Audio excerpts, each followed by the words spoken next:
Assalamualaikum warahmatullahi wabarakatuh.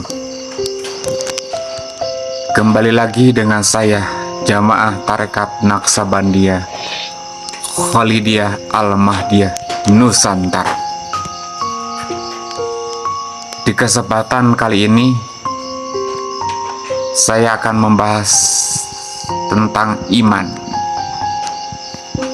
karena kebanyakan orang sudah kepedean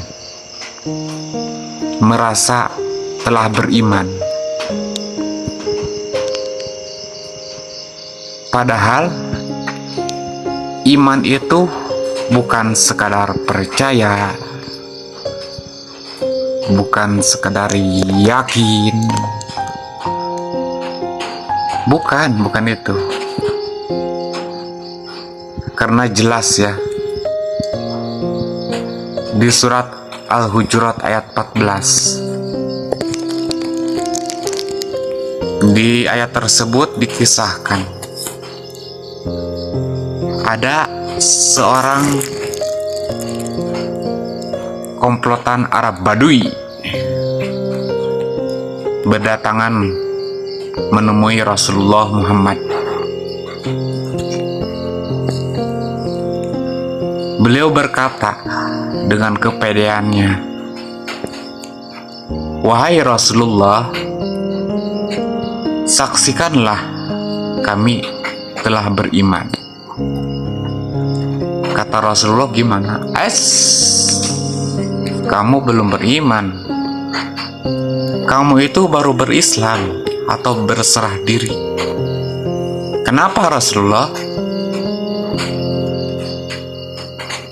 Kan kami sudah yakin, seyakin-yakinnya." Kata Rasulullah, "Belum, karena iman belum dimasukkan ke dalam hatimu." Jadi jelas ya, di ayat tersebut iman itu dimasukkan, bukan sekadar yakin. Sekarang beragama cuma membaca kitab, mendengarkan ceramah,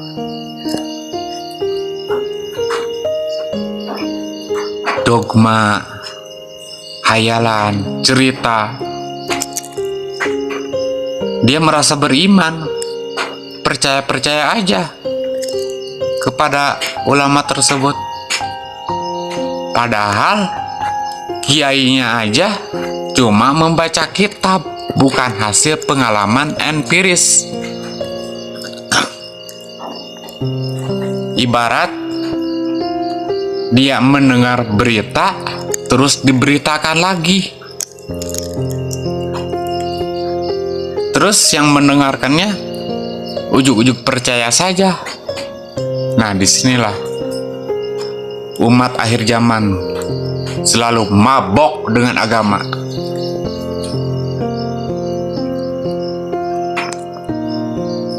Karena yang disebut orang beragama itu orang yang telah bisa terhubung akan Allah Subhanahu wa Ta'ala. Karena agama itu adalah sistem ketersambungannya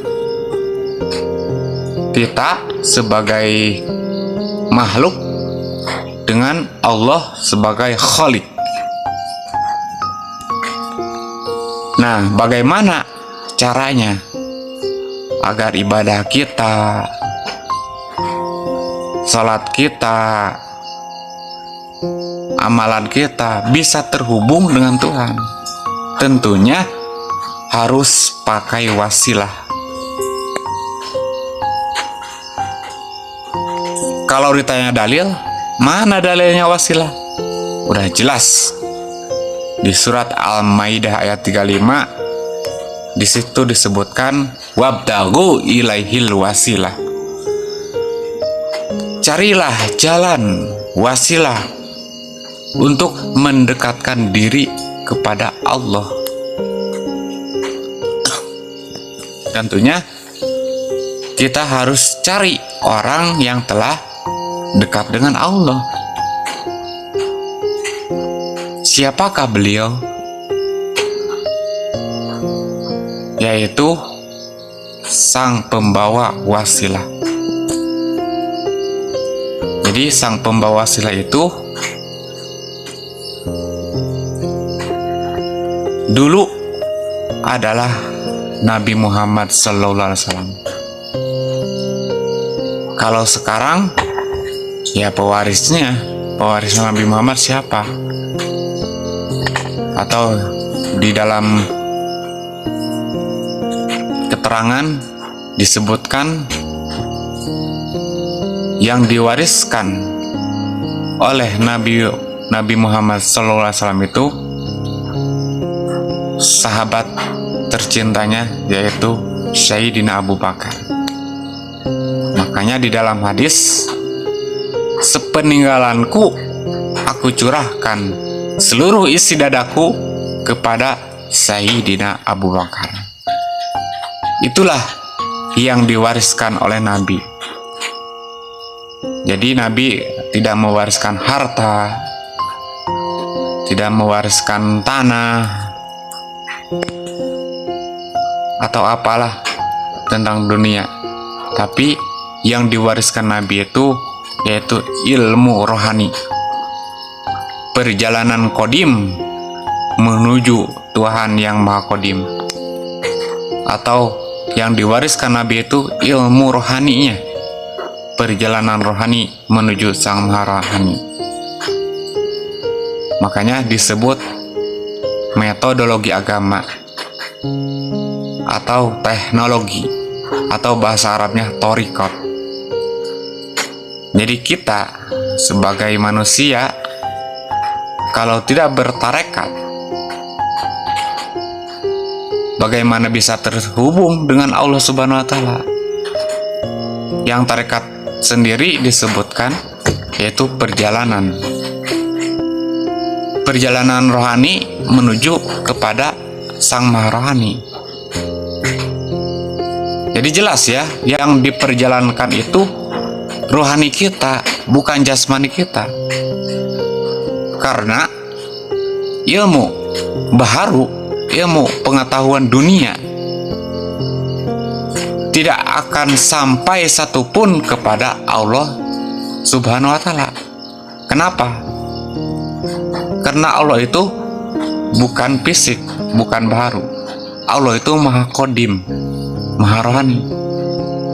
Jadi yang bisa sampai kepada Allah yang Maha Rohani ya rohani kita.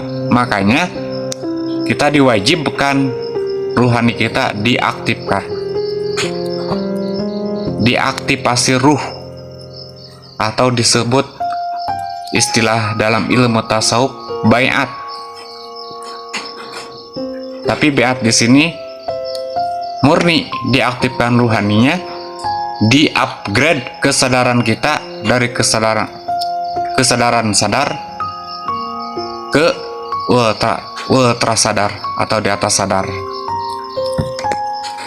Disitulah ditanamkan nur iman dan nur kitab.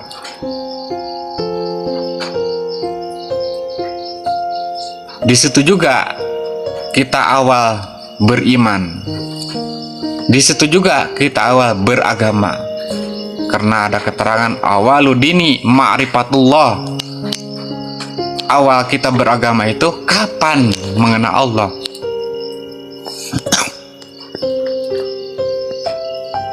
Jadi jelas ya, mengenal itu diawali dengan bertemu dulu. Tidak mungkin kita bisa kenal tanpa bertemu. Makanya di dalam syahadat kita itu bersaksi akan Allah dan Rasul.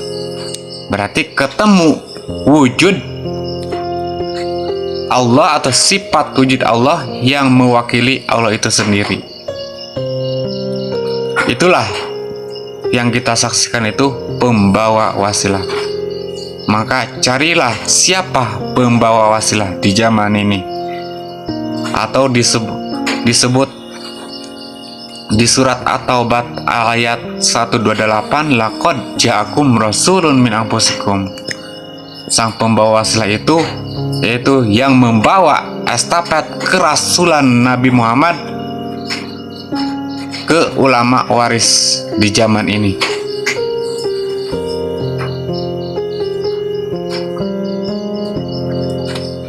Karena di setiap zaman ada rasul. Tapi walaupun di zaman sekarang tidak lagi disebut rasul, jadi bukan berarti gak ada lagi rasul.